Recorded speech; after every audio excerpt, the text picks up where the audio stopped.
Hi എവർക്കും നമസ്കാരം. അഡാ 24/7 online ക്ലാസ്സിലേക്ക് സ്വാഗതം.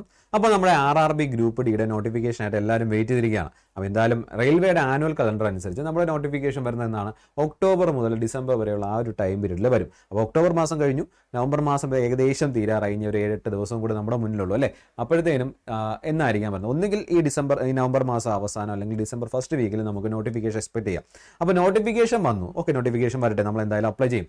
അപ്ലൈ ചെയ്തതിന് ശേഷം നമുക്ക് എന്താണ് ഇത് പ്രിപ്പറേഷൻ ചെയ്യണം അല്ലേ. ഈ പരീക്ഷ നമുക്ക് നേടിയെടുക്കണം അല്ലെങ്കിൽ ആ ജോലി നേടിയെടുക്കണമെങ്കിൽ നന്നായിട്ട് പ്രിപ്പയർ ചെയ്യണം.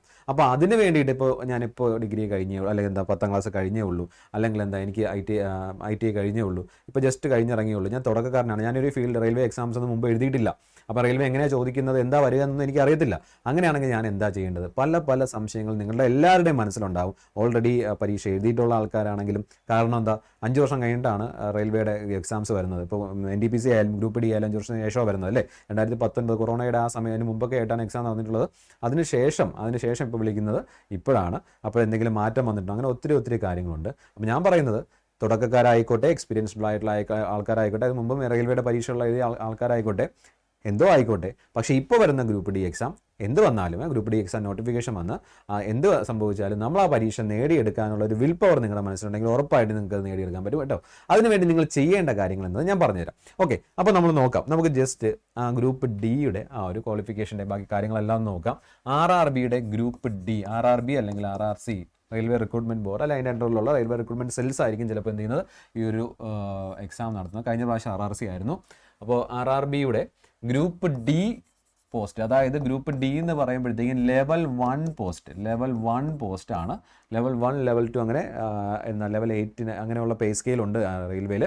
NTPCക്കകത്ത് ലെവൽ 2 to ലെവൽ 6 വരെയുള്ള ആ ഒരു ഇതാണ് ഫില്ല് ചെയ്യപ്പെടുന്നത്. ലെവൽ 1 പരീക്ഷ പോസ്റ്റുകൾ വരുന്നത് ഗ്രൂപ്പ് ഡിക്കകത്താണ് വരുന്നത് കേട്ടോ. അപ്പോൾ ഈ ലെവൽ 1 പോസ്റ്റുകളിൽ നമ്മൾ പറഞ്ഞിട്ടുണ്ട്, വർക്ക്ഷോപ്പിലുള്ള അസിസ്റ്റൻസ്, അത് ഇലക്ട്രിക്കലിൻ്റെ ആവാം, മെക്കാനിക്കലിൻ്റെ ആവാം, അതുപോലെ ട്രാക്ക് മെയിൻ്റനർ, അതുപോലെ പോയിന്റ്സ് മാൻ, ഹോസ്പിറ്റൽ അസിസ്റ്റൻറ്റ്, അങ്ങനെയൊക്കെ പറഞ്ഞിട്ടുള്ള സിഗ്നലിലും ടെലികോമിലും ഒക്കെ ഉള്ള ആൾക്കാർ, AC മെക്കാനിക്സ്, അങ്ങനെയുള്ള ആൾക്കാർ, അവർക്കാണ് ITA ക്വാളിഫിക്കേഷനൊക്കെ വേണ്ടത്. അപ്പോൾ ഇപ്പോഴത്തെ ഒരു ഇതനുസരിച്ച് റെയിൽവേയുടെ അല്ലെങ്കിൽ റെയിൽവേയുടെ തീരുമാനം അനുസരിച്ച് ഈ പറയുന്ന ടെക്നിക്കൽ ഡിപ്പാർട്ട്മെൻറ്റിലെല്ലാം 10th+ ITA ആണ് ക്വാളിഫിക്കേഷൻ എന്ന് പറയുന്നത്. അപ്പോൾ അതിൻ്റെ ഒരു ക്വാളിഫിക്കേഷൻ വന്ന് 10th+ ITA എന്നാണ് പറഞ്ഞിരിക്കുന്നത്. എവിടെയാണ് പക്ഷെ അവർ എടുത്ത് പറഞ്ഞിട്ടുള്ളൊരു കാര്യം നമ്മൾ ശ്രദ്ധിക്കേണ്ടത്, ടെക്നിക്കൽ ഡിപ്പാർട്ട്മെൻ്റ് ആണ് കേട്ടോ. ടെക്നിക്കൽ ഡിപ്പാർട്ട്മെൻറ്റ്സിലേക്കായിരിക്കും ആ ഒരു പോസ്റ്റ് ഉള്ളവർക്ക് അപ്ലൈ ചെയ്യാൻ പറ്റുന്നത്. പിന്നെ അപ്പോൾ 10ാം ക്ലാസ് മാത്രമുള്ള ആൾക്കാർക്ക് അപ്ലൈ ചെയ്യാൻ പറ്റുമെന്ന് ചോദിച്ചാൽ അവർക്കും പറ്റേണ്ടതാണ്. കാരണം എന്ന് പറഞ്ഞാൽ ഇതിനകത്ത് ഈ ടെക്നിക്കലായിട്ടുള്ള കാര്യം, അസിസ്റ്റന്റ് ലെവലിലുള്ള പോസ്റ്റുകൾ വേറെ ഉണ്ടാവും അല്ലേ. അത് നമുക്കത് പറയാൻ പറ്റുന്ന ഈ പറഞ്ഞ ടെക്നിക്കൽ ഡിപ്പാർട്ട്മെന്റ്, ഇപ്പോൾ മെക്കാനിക്കൽ ആയാലും സിവിൽ ആയാലും അതുപോലെ സിഗ്നൽസ് ആയാലും അതെല്ലാം കഴിഞ്ഞിട്ട് നമ്മുടെ മെഡിക്കൽ ഡിപ്പാർട്ട്മെന്റ് ഉണ്ട് റെയിൽവേയിൽ.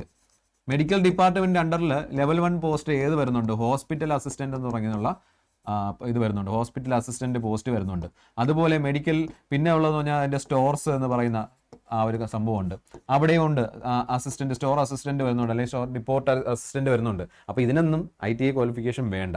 പിന്നെ ഉള്ളതെന്ന് പറഞ്ഞു കഴിഞ്ഞാൽ നമ്മുടെ എന്താ പറയുക, ട്രാഫിക്കിനകത്ത് വരുന്നതിന്, ട്രാഫിക് ഡിപ്പാർട്ട്മെൻറ്റിനകത്ത് വരുന്ന പോയിന്റ്സ് മാൻ, ഗേറ്റ് കീപ്പർ, ഇതിനൊന്നും എന്ത് വേണ്ട, ടെക്നിക്കൽ ക്വാളിഫിക്കേഷൻ്റെ ആവശ്യം വരുന്നില്ല. അപ്പോൾ അങ്ങനെയുള്ള പോസ്റ്റുകളിലേക്ക് 10ാം ക്ലാസ്സുകാരെ തീർച്ചയായിട്ടും പരിഗണിക്കണം. അപ്പോൾ നോക്കുമ്പോഴത്തേക്കും മെജോറിറ്റി വേക്കൻസീസും 10th+ ITA, പക്ഷേ ബാക്കിയുള്ളത് 10ാം ക്ലാസ്സുകാർക്ക് അപ്ലൈ ചെയ്യാൻ പറ്റുന്ന രീതിക്കായിരിക്കണം നോട്ടിഫിക്കേഷൻ വരേണ്ടത്. കഴിഞ്ഞ നോട്ടിഫിക്കേഷനിൽ 10th+ ITA എന്നുള്ള രീതിക്കാണ് വന്നത്, 10th ആവുന്നത്. ഇവിടെ അങ്ങനെയല്ല, ഈ ടെക്നിക്കൽ ഡിപ്പാർട്ട്മെന്റിലും എല്ലാവർക്കും ഓപ്പൺ ചെയ്ത് കൊടുത്തിട്ടില്ല. അത് 10th+ ITA ആണ്. ബാക്കിയുള്ളത് നോർമലായിട്ടും 10th വരേണ്ടതാണ്.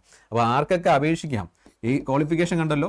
ഇനി ഏജ് നോക്കുകയാണെന്നുണ്ടെങ്കിൽ 18 to 33 ആണ്. അത് ഏകദേശം ഈ പ്രാവശ്യം മിക്കവാറും കൊറോണ റിലാക്സേഷനൊക്കെ വരുമ്പോഴത്തേക്കും 36 വയസ്സ് വരെയുള്ള ആൾക്കാർക്ക് എന്ത് ചെയ്യാൻ പറ്റും, അപേക്ഷിക്കാൻ പറ്റേണ്ടതാണ് കേട്ടോ. അപ്പോൾ ആ ഒരു കാര്യം കൂടി നിങ്ങളൊന്ന് നോക്കി വയ്ക്കുക.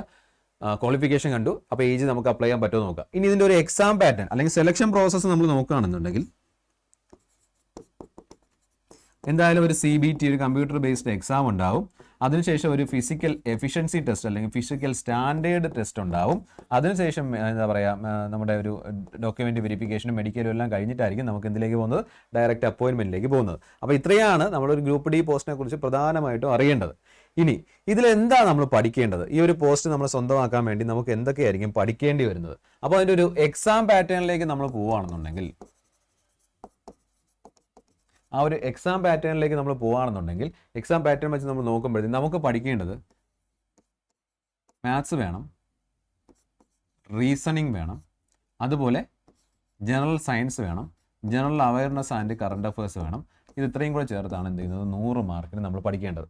അപ്പോൾ നമ്മൾ തുടക്കക്കാരായിക്കോട്ടെ എന്തോ ആയിക്കോട്ടെ, പക്ഷെ നമുക്ക് എന്താണ് ഇത്രയും കാര്യങ്ങൾ വേണം. അപ്പോൾ QA എന്ന് പറഞ്ഞാൽ QAക്ക് അത് എന്താ ചോദിക്കുക എന്ന് പറഞ്ഞു കഴിഞ്ഞാൽ നമ്മുടെ നോർമലായിട്ട് നമ്മൾ പഠിക്കുന്ന അരിത്തമെറ്റിക് ടേംസ്, അതുപോലെ അഡീഷണൽ ആയിട്ട് ട്രിഗണോമെട്രിയുടെയും അതുപോലെ സ്റ്റാറ്റിക്സിൻ്റെയും കുറച്ച് ബേസിക് കൺസെപ്റ്റ് നമുക്ക് അതിനകത്ത് പഠിക്കണം. റീസണിങ്ങിലും അതുപോലെ തന്നെയാണ് നമ്മൾ നോർമലായിട്ട് പഠിക്കുന്നത് തന്നെയാണ്.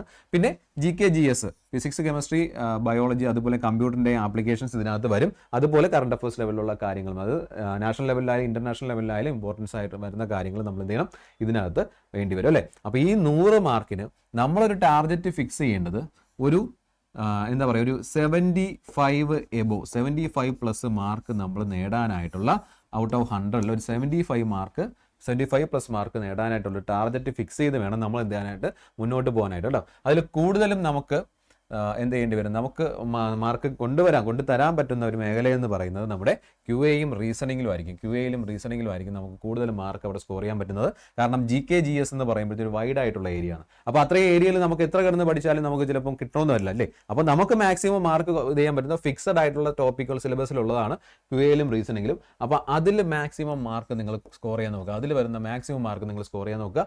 ബാക്കി മാർക്ക് നിങ്ങൾ എവിടെ സ്കോർ ചെയ്യണം, നമ്മുടെ GSലും അതുപോലെ GKക്കകത്ത് നമ്മൾ എന്ത് ചെയ്യണം, സ്കോർ ചെയ്യണം കേട്ടോ. ഓക്കെ, ഇനി ഇതിൻ്റെ സിലബസിൽ എന്തൊക്കെയാണ് നമുക്ക് അറിയണമെന്നുണ്ടെങ്കിൽ നിങ്ങൾക്ക് അത് ഈസി ആയിട്ട് ചെയ്യാൻ പറ്റും. ജസ്റ്റ് എന്ത് ചെയ്യുക, നമ്മുടെ ADA 247 അതായത് ഗ്രൂപ്പ് D ഇങ്ങനെ സെർച്ച് ചെയ്താൽ മതി. Group D syllabus, group D syllabus എന്ന് സെർച്ച് ചെയ്യുമ്പോഴത്തേനും RRB ഗ്രൂപ്പ് Dയുടെ സിലബസും എക്സാം പാറ്റേണും എല്ലാം നിങ്ങൾക്ക് അവൈലബിൾ ആയിരിക്കും. ഓക്കെ, എക്സാം പാറ്റേൺ നോക്കുക, ആ ഒരു ക്വസ്റ്റ്യൻ്റെ പാറ്റേൺ നിങ്ങളൊന്ന് നോക്കുക.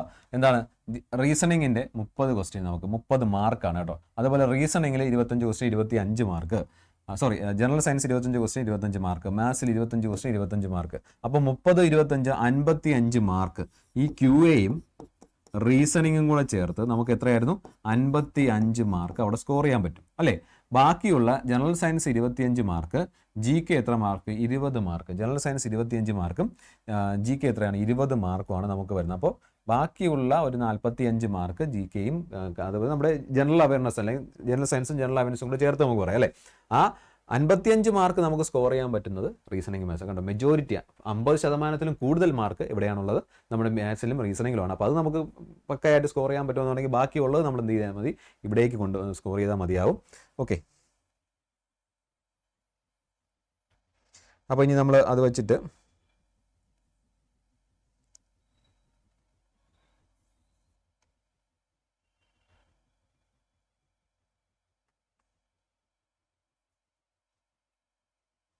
എന്തൊക്കെ പഠിക്കേണ്ടതെന്നുള്ള കാര്യം കൂടെ നോക്കിക്കഴിഞ്ഞാൽ number system, board mass, decimals, fractions, അങ്ങനെ നമ്മൾ പറഞ്ഞിട്ടുള്ള ബേസിക് ആയിട്ടുള്ള കാര്യങ്ങളെല്ലാം ഇതിനകത്തുണ്ട്.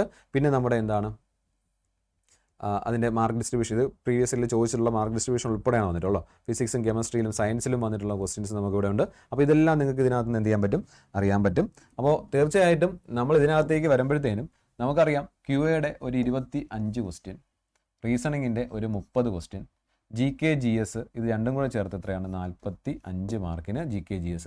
അപ്പോൾ 55 മാർക്ക് ഇവിടെ നിന്ന് നമുക്ക് കിട്ടും. ഈ 55 മാർക്കിൽ ഇത് രണ്ടും കൂടെ ചേർത്തിട്ടുള്ള ഈ 55 മാർക്കിൽ നമുക്ക് എത്ര മാർക്ക് സ്കോർ ചെയ്യാൻ പറ്റണം, ഒരു 50 മാർക്കെങ്കിലും നമുക്ക് അവിടെ സ്കോർ ചെയ്യാൻ പറ്റണം. മിനിമം 50 മാർക്ക്, 50-ന് മുകളിലോട്ട് നമുക്ക് സ്കോർ ചെയ്യാൻ പറ്റുമോ അത്രയും ഓക്കെ. അത് ഇതിനൊക്കെയാണ് QAയിലും റീസണിങ്ങിലും ചേർത്ത് 50-55 മാർക്ക്. ഈ 45 മാർക്ക് വന്നിട്ടുള്ളതിൽ നമുക്ക് ഇവിടെ ഒരു എത്രയാണ്, ഒരു 30 മാർക്കെങ്കിലും നമുക്ക് എവിടെ സ്കോർ ചെയ്യാൻ പറ്റണം, ഇവിടെ സ്കോർ ചെയ്യാൻ പറ്റണം മിനിമം. ഏതിനെ GK GSനകത്ത്. അപ്പോൾ നമുക്ക് ഏകദേശം 50, 30, 80 മാർക്കിന് മുകളിലേക്ക്. അപ്പോൾ മിനിമം നമുക്ക് ഇവിടെ നമുക്ക് എക്സെപ്ഷൻ, ഇത് ഉറപ്പിച്ച മാർക്കാണ് ഏതാ നമ്മുടെ QAയിലും റീസണിങ്ങിലും, ആ മാർക്ക് നിങ്ങൾക്ക് സ്കോർ ചെയ്യണം. ഓക്കെ, ബാക്കിയുള്ളത് ഇവിടെ നിങ്ങൾ എന്ത് ചെയ്യാൻ ബാലൻസ് ചെയ്യുക. എന്തായാലും ഒരു 75+ മാർക്ക് നമ്മൾ എന്ത് ചെയ്യും, മിനിമം സ്കോർ ചെയ്യാനായിട്ട് നോക്കണം, അത് ക്ലിയർ ചെയ്യാനായിട്ട് കേട്ടോ. അപ്പോൾ അതിനുവേണ്ടി ബിഗിനേഴ്സ് ആയിക്കോട്ടെ എന്തോ ആയിക്കോട്ടെ കുഞ്ഞു ക്വസ്റ്റ്യൻസാണ്, ബേസിക് ലെവലുള്ള കാര്യങ്ങളായിരിക്കും മിക്കപ്പോഴും ചോദിക്കുന്നത്. അപ്പോൾ ഒത്തിരി ടഫായിട്ടുള്ള കാര്യമില്ല, ആർക്ക് വേണമെങ്കിൽ ഈസി ആയിട്ട് പ്രിപ്പയർ ചെയ്യാൻ പറ്റും. അങ്ങനെ പ്രിപ്പയർ ചെയ്യണമെങ്കിൽ നിങ്ങൾ ചെയ്യേണ്ടത് PYQs ഡിസ്കസ് ചെയ്യുക.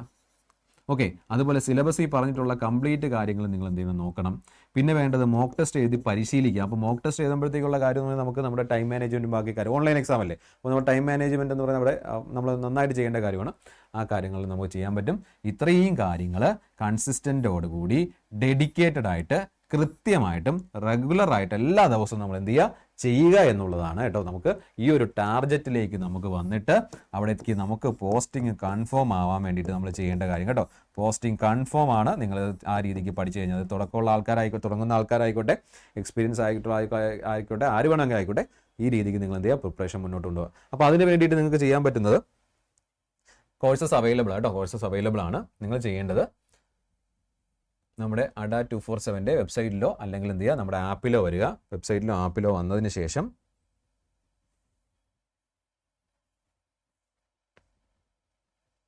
വെബ്സൈറ്റിലോ ആപ്പിലോ വന്നതിന് ശേഷം കണ്ടോ RRB ഗ്രൂപ്പ് റെയിൽവേ ഗ്രൂപ്പ് ഡിയുടെ ബാച്ച് അവൈലബിൾ ആണ്, പാസഞ്ചർ ബാച്ച്.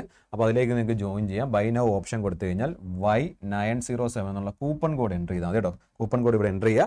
എൻ്റർ ചെയ്ത് നോക്കുമ്പോൾ 1952 രൂപയ്ക്ക് നിങ്ങൾക്ക് ആ കോഴ്സിലേക്ക് ജോയിൻ ചെയ്യാൻ പറ്റും. നിങ്ങൾക്ക് അതിനകത്ത് നിന്ന് എക്സാംസ് ആയാലും എക്സാംസ്, അതുപോലെ എന്താണ് ഇ ബുക്സ് ആണെങ്കിൽ ഇ ബുക്സ്, എല്ലാ കാര്യങ്ങളും അവൈലബിൾ ആണ് കേട്ടോ. ഗ്രൂപ്പ് ഡിയുടെ സിലബസ് അനുസരിച്ചുള്ള കാര്യങ്ങളും അതുപോലെ ടെസ്റ്റ് സീരീസും ലൈവ് ക്ലാസ് സ്റ്റാർട്ട് ചെയ്യുന്ന നവംബർ 30 തൊട്ടാണ്. നവംബർ 30 തൊട്ടാണ് ക്ലാസ് സ്റ്റാർട്ട് ചെയ്യുന്നത്. അപ്പോൾ എത്രയും വേഗം ജോയിൻ ചെയ്ത് നിങ്ങൾ എന്ത് ചെയ്യുക, പഠിക്കാൻ തുടങ്ങുക. എക്സാം ഡേറ്റിനോ നോട്ടിഫിക്കേഷനോ വേണ്ടി വെയിറ്റ് ചെയ്യേണ്ട. കാരണം പെട്ടെന്ന് വന്നിട്ട് പെട്ടെന്ന് നടക്കുകയാണെങ്കിൽ നമുക്ക് പഠിക്കാനുള്ള സമയം ഉണ്ടാകത്തില്ല.